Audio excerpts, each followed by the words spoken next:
Agora, uma coisa interessante, viu, Regina, é que esses municípios todos que a gente está falando aqui, eles são muito distantes da capital, né? Mais perto até do Acre do que de Manaus. Quer dizer, é uma logística super complicada, não é, Coronel? Isso já dificulta bastante que a Defesa Civil chegue, né? Na verdade, nós melhoramos um pouco a nossa logística em questão do volume, que antes, toda e qualquer situação, o que nos atrapalhava era o volume e peso. Agora nós tivemos uma descentralização, tivemos um apoio no suporte na região do Acre, também com algumas atualizações que nós tivemos em função da questão da logística. Mas vale ressaltar que esses municípios estão se esforçando para chegar a um determinado patamar, né, exigido até pelo próprio governador, que toda atenção tem que estar disponibilizada para o interior, mesmo nesses momentos críticos de situação de emergência. Tudo de avião, né? Porque de barco não tem a mínima condição, né? Exatamente. Se a distância de 10, 15 dias de barco, não tem condição. Envira e Guajará são os municípios bem limites e distantes da região do estado do Amazonas, mas nós estamos conseguindo reduzir e minimizar um pouco esse sofrimento.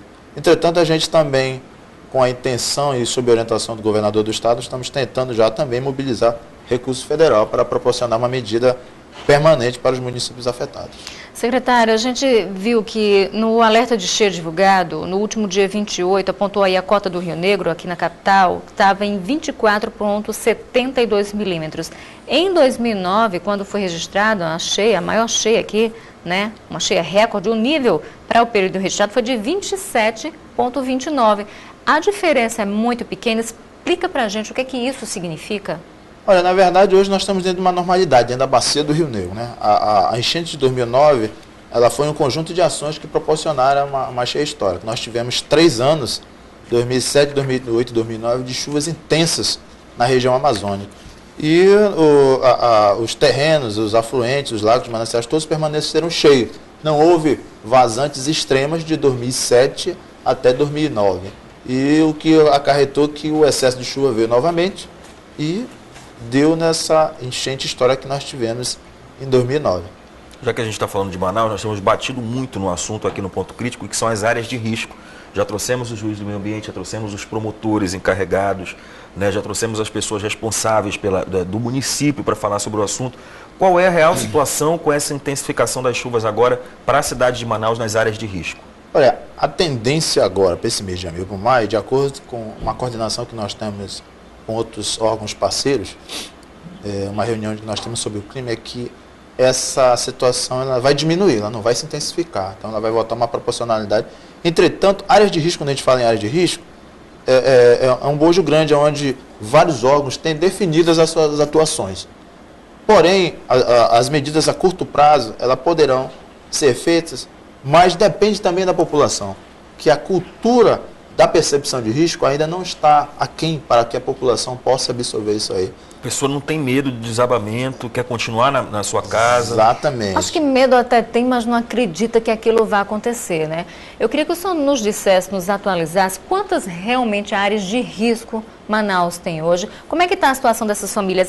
Algumas já foram transferidas, outras não. Como é que está a situação hoje? Olha, o governo do estado, ele tem intervido diretamente nas áreas sob nossa intervenção, até porque o município tem a sua autonomia e legalmente é o município que tem que dar esse plano diretor, mas o município também já tem feito um levantamento, já tem retirado várias famílias dessa área. Entretanto, a gente também tem um obstáculo muito grande, que é nada mais, nada menos do que aqueles aproveitadores das necessidades das pessoas, né? Aquelas pessoas que tomam a frente, se dizem ser líderes ou coordenadores, e na verdade eles estão jogando as pessoas de escudo para eles poderem ter todo o seu aparato conseguido. Então, se aproveitar da desgraça ali, né? Exatamente. Então a gente tem procurado manter toda a orientação, dado o apoio e suporte necessário.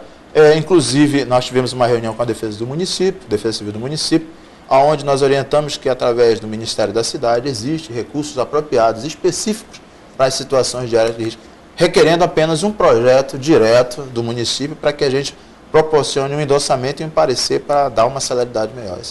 Nós já temos perguntas aqui, secretário, pelo Twitter. A Daniela Cardoso, ela gostaria de saber como fazer para a Defesa Civil fazer uma avaliação na estrutura da casa dela. Isso é possível? Olha, é possível, né? Nós temos 2 órgãos diretamente que trabalham não só com a parte de estrutura, mas a parte de avaliação de risco inicial, né?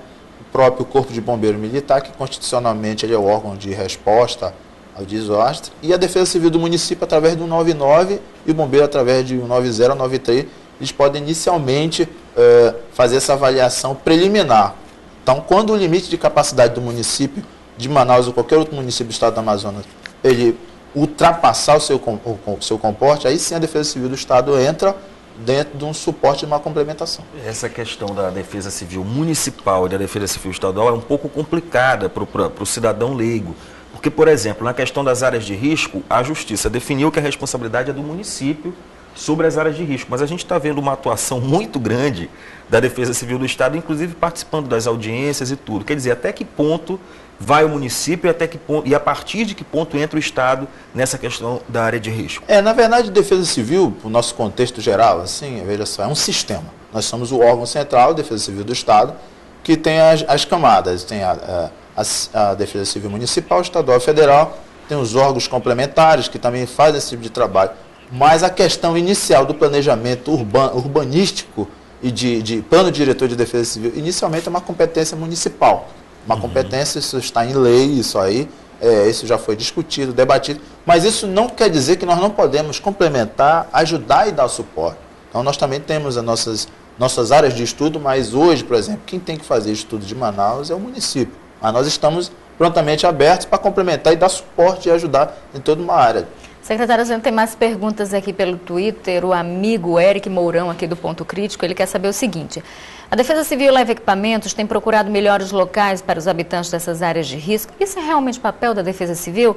E aí ele emenda também com outra pergunta, se essas cheias estavam previstas nesse município e o que vem sendo feito em virtude disso. Não, na verdade, rapidamente a gente falando sobre essa região onde aconteceu, isso foi uma zona de convergência que atracou-se por aquela região, né? Não estava previsto, porque o ciclo dessa região é começo de fevereiro ao começo de abril. Então já estamos no final de abril para o início de maio e continuam ainda essas chuvas. Uma pegadinha do tempo. Exatamente. Aí, né? E quanto às áreas e terrenos, a gente tem a parceria, a cooperação técnica com o Programa Estadual de Habitação, com a Superintendência Estadual e com a Secretaria de Infraestrutura e os demais órgãos, onde a gente provém um local onde possa se instalar essas famílias com segurança, né? Mas a gente orienta que se você não tiver para onde ir, é interessante você ir para casa de parente, de amigos e procurar poder público para lhe dar um abrigo provisório a respeito da sua atual situação. É melhor ficar desabrigado que morto, né? Exatamente. Tá certo, Coronel. Obrigado pela presença, parabéns pelo trabalho. E nós conversamos aqui com o Coronel Roberto Rocha, coordenador estadual da Defesa Civil. Obrigado por ter vindo. Obrigado. Muito obrigada pela participação. Obrigada a você também que participou com a gente pelo Twitter.